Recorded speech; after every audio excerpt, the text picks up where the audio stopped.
Now, if you make it through this process, suddenly you can't drink any longer. Suddenly you start to focus on that image. The image is here and now. You're not thinking. It is foremost as it's thought. Nothing else exists. Nothing else exists. Nothing else exists. You're not thinking about what's going on in your peripheral vision. You're not thinking about your back hurting. You're not thinking about your legs hurting. You're not thinking. You're not thinking. Thinking is the beast that corrupts the now, that prevents the subconscious mind from being constant. You focus. What is focus? A nebulous statement. Focus is the wondrously trained ability to focus upon an object, a concept, a thing, a thought, and to hold the thought foremost, that nothing else exists except the thought, and that's focus. Looking between two candles, not at the light, but at the darkness, that is focus. And holding that focus in spite of pain, discomfort, your bowels, your urine, your running nose, no matter what. The test is to have focus foremost. Nothing else matters. That then means that suddenly, as you focus, you're going somewhere. You're moving to the right. That means that you are focusing a thought through the barriers or etherical levels of consciousness, and the thought is quickened, which means you are moving into another level to where the Lord of Power, the thought, has changed its energy source from a slower frequency to a hyper frequency, and the focus continues to move. And all of you is that movement. And if you focus it all the way through to the right, you have gone into the subconscious mind. As you go into the subconscious mind, and if you make it to this point here, point 0, this is the point of no memory. You'll have awareness all the way through this, but if you make it to no memory, to where suddenly you have blacked out, stalled out, there is an emptiness or a blank. If you draw the blank, you've made it to point 0 with the focused thought into the subconscious mind. How does the shy, enormous mind react to the intruder? Welcome. And it moves through its tissue of thoughtfulness and energy right to the heart of its being. If you make it here, it is so. The subconscious mind will produce the mind of God. The mind of God indeed produces the masterful reality. That your reality is equal to the mind in which you are demonstrating. Now, the journey of 1,000 miles. The journey of 1,000 thoughts begins with one. Focused all the way through.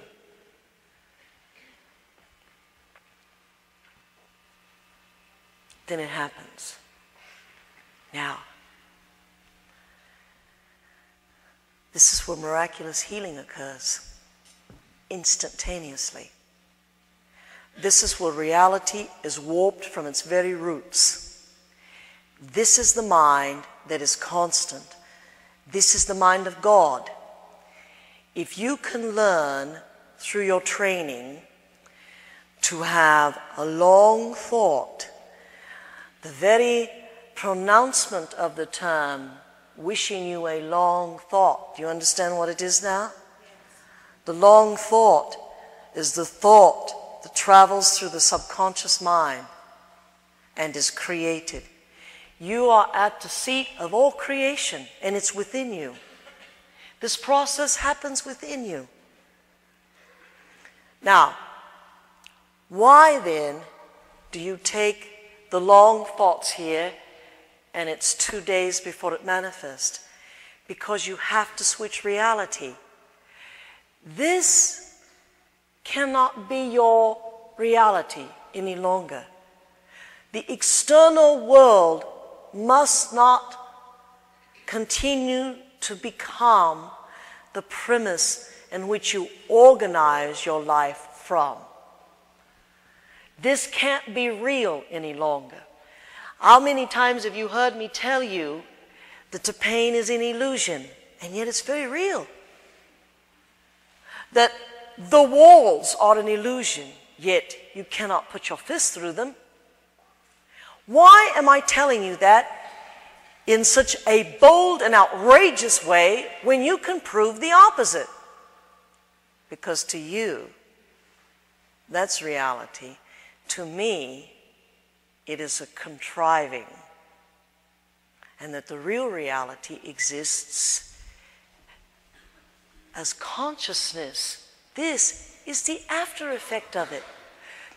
If you are a slave and a whore to this, you will never know this. And this is the miracle worker. If you change your attitude to here and now, to what reality is, what is within you, rather than what is without you, then you will be welcome every time. Or should I say, every no time. Now, the student learns to reprogram itself through experience. It has to have knowledge, the discipline, and the experience. And when it does, and it starts to make the journey, making the journey starts to present itself in magical realities. Things start to happen. You start to know what your partner did before they even knew themselves. You start to know where the void is in the great tank, where your name is. And it is as if you get locked in. And all you know is that you're moving. And suddenly, you don't realize how you got there. But you made a journey, an incredible journey, that for the fluke of the moment was not about walking, but was about a thought. And you lift up the card, and it's yours by God. You did that. That was the training that takes you to this over and over and over. And you're ecstatic about the phenomenon. But the phenomenon is finding your name, going to the void, reading your partner's mind, being able to pass all of those seeming tests. It's not about succeeding or failing. It is about the journey. The phenomenon becomes the new reality. Instead of it being abnormal, it's quite normal. To be able to do these things, this is your reality. Another person's reality is failing. They cannot get it. They do not know how to focus. Furthermore, they don't want to because they're too busy thinking, analyzing, living their past, being the victim, too tired, too hungry, too lazy, to the program. And they are looking in astonishment at the little entity who continues to create the phenomenon. The phenomenon is a masterful reality, an intentional one. This too is intentional. All of you have always been creators. You have always created. You want me to tell you how I can take you out here and push your fear button so easy? And you'll get hurt. Would you like to go see? Why?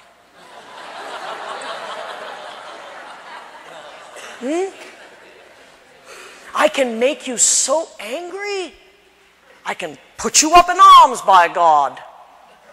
And you can be angry. All I have to do is push these buttons. And I know how to do that.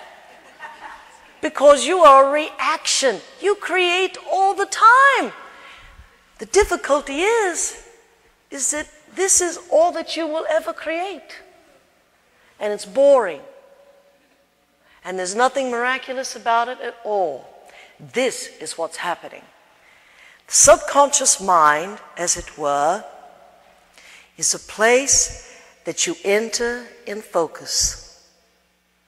It is the place that you come without being concerned about the future, tomorrow, the past. This is the place that you go that is so sweet. It is so effortless that when you surrender to it, and whatever thought you take to it, it manifests. This is the Lord of power. Your whole reality will change. Now, how am I going to get you here? How am I going to get you from this to this? I had to think for you all day today. I had to think for you all day today. I had to lead you thought by thought, reasoning by reasoning. I even had to contemplate for you. How am I going to get you to here?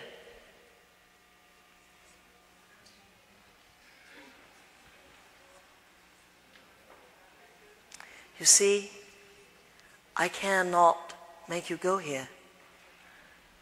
This is the journey of 1,000 miles. And only the one who takes the first step is entitled to the rest. I've already been here. I am this. Otherwise, I could never have explained it. This I am. Now, but I'm not without my means.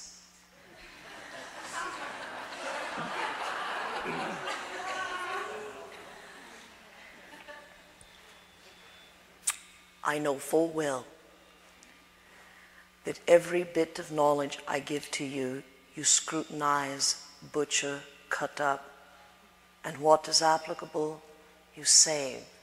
The rest you forget. Of the scraps from the teaching, from the scraps, the collective then is born in the audience. It's from scraps. Not the whole teaching. It is from those scraps that then I determine a course of immediate action. And the action then is an applied discipline that for what it does, to sum total it up, is to create acceptance. To create belief. Dreadful word. To create belief. The discipline creates focused acceptance. Now, then the test is the adventure. To take the knowledge, the discipline, to bring yourself to a state of belief. And when you believe, to give you a thought and put you in an experience.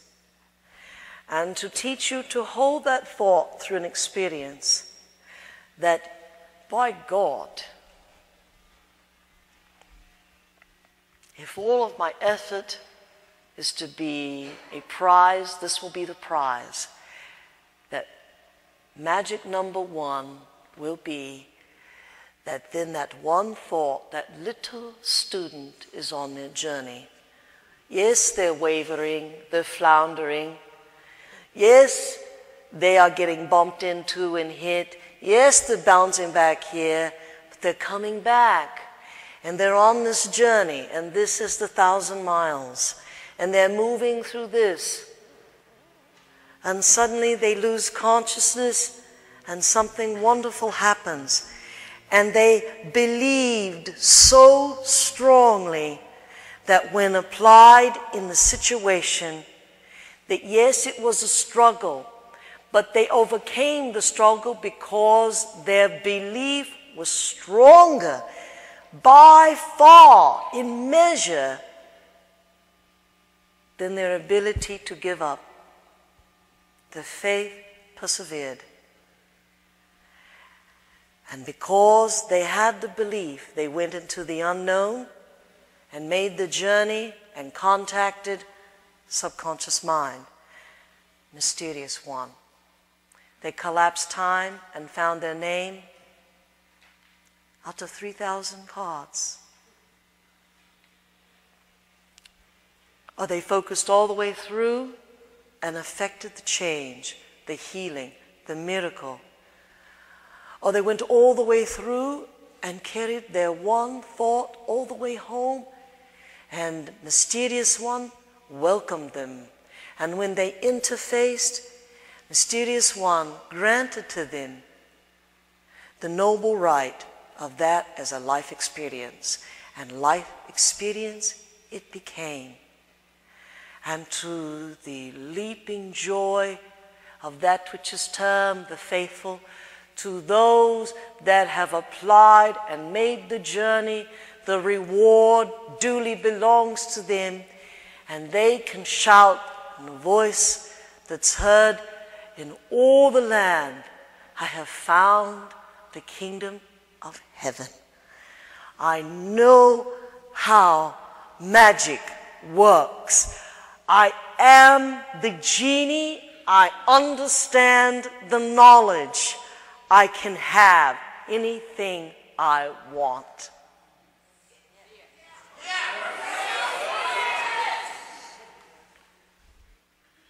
This, all of you have.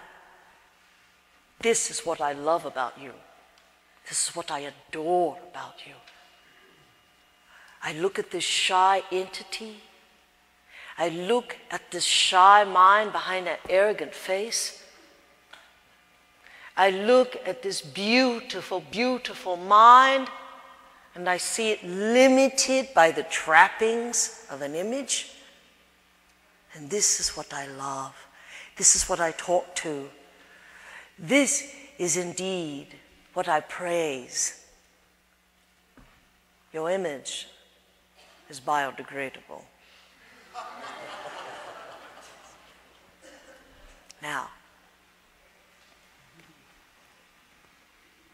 if I can give you enough knowledge, if I can find all of the words, if I can speak them coherently, if I can repeat them, if I am tiresome in my effort, I will challenge every one of these boxes. I will create the discipline that brings on surrender. Surrender is a finer garment than the rags of belief. Surrender is the finer garment. That it is so much a surrender that when you take that thought and make the journey, you do accomplish the mystical. And you will know God. Absolutely. Healers are born through the discipline of focus. They may not know anything about knowledge, about all of this, but the only thing they'll ever be in their life is a little bit of a healer. They won't be able to do anything else. This is to give you all of it. Now, focus. How do I define the word? Focus is that timeless thought of beingness.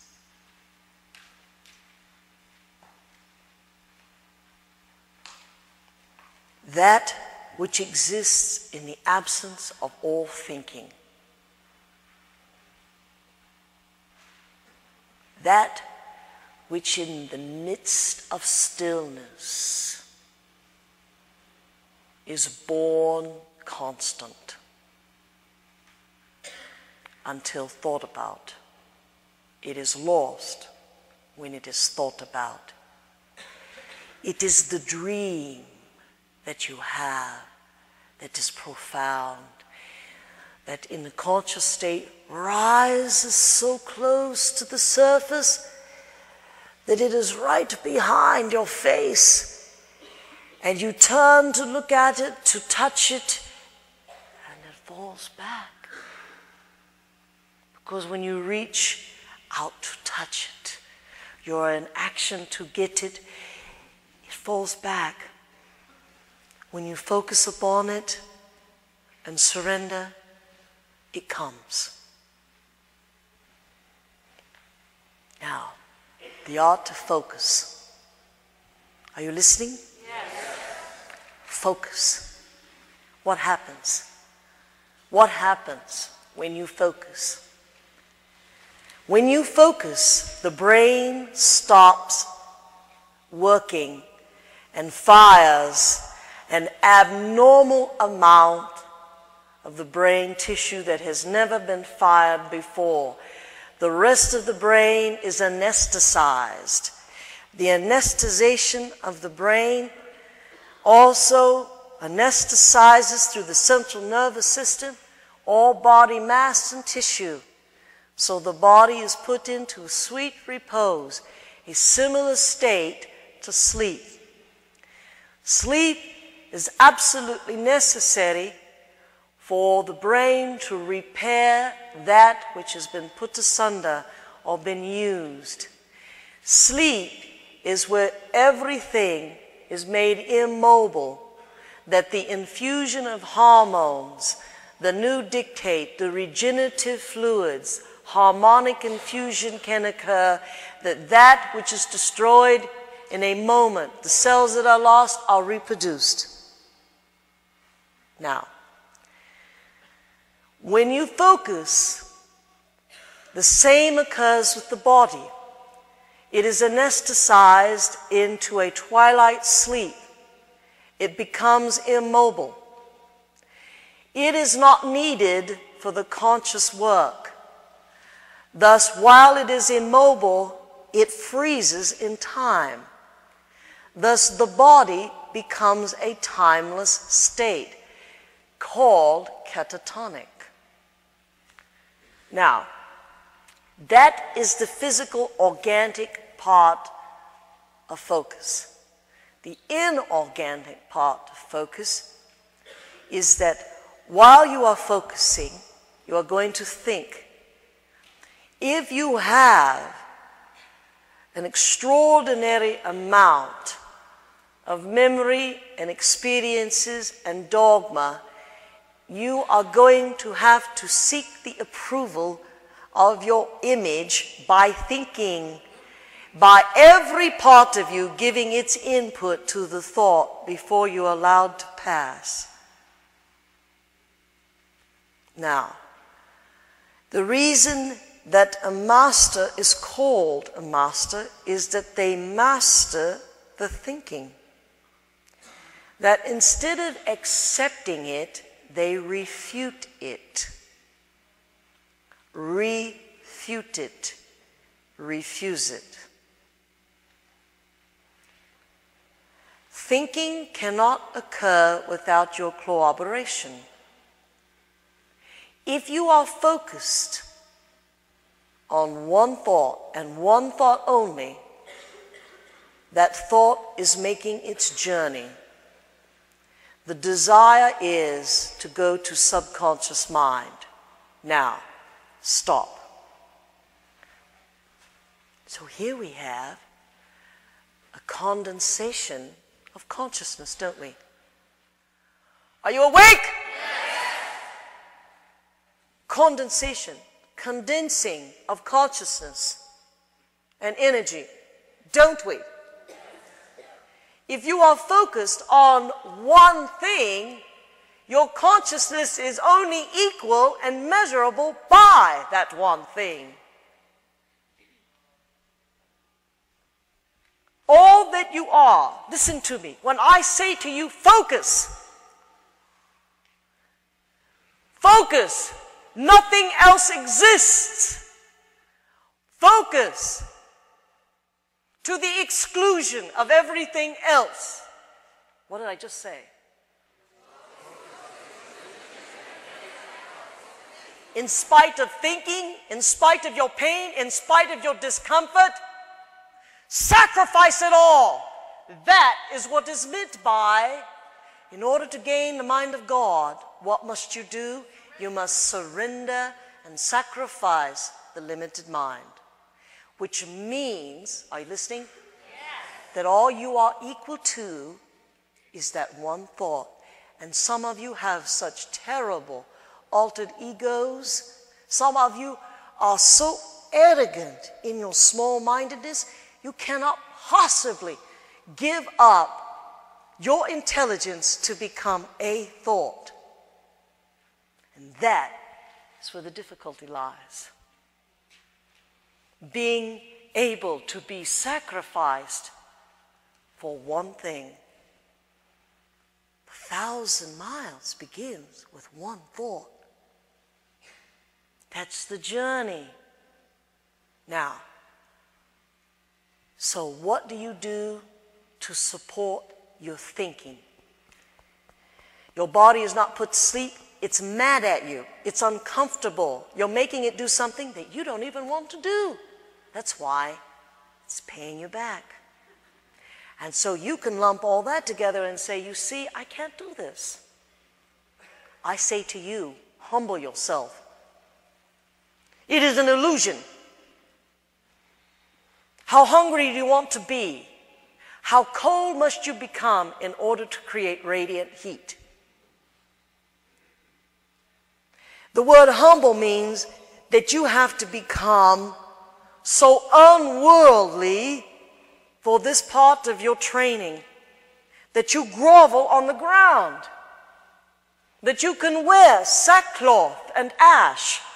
It is symbolic of the surrender of your image. That you're not too good to get out there and try. That you're not so beautiful that a broken nose wouldn't change you.